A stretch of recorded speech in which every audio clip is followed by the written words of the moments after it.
พระสิริเป็นของพระองค์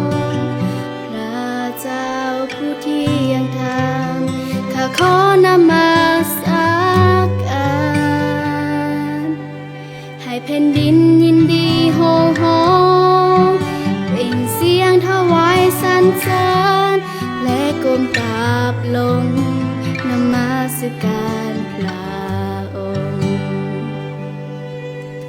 พระสิริเป็นของพระองค์พระเจ้าผู้ที่ยังธรรมข้าขอนมัสการให้แผ่นดินยินดีโห่ร้องเปล่งเสียงถวายสรรเสริญและก้มกราบล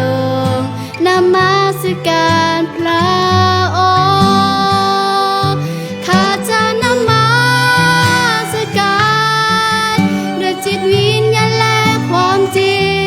เพราะพระองค์คือทุกสิ่งที่หัวใจข้าต้องการข้าขอถวายวิญญา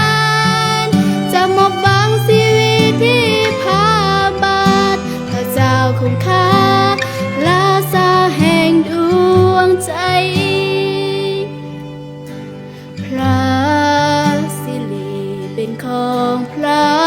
องค์พระเจ้าผู้ที่ยังธรรม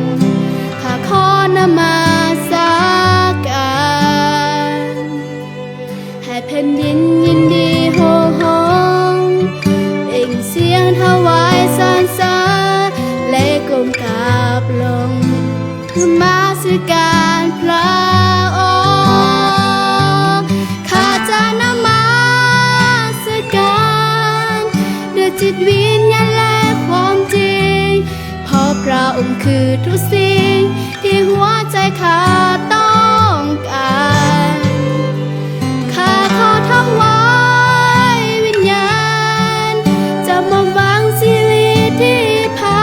บาทพระเจ้าของข้าลาสาแห่งดวงใจพระเจ้าของข้าลา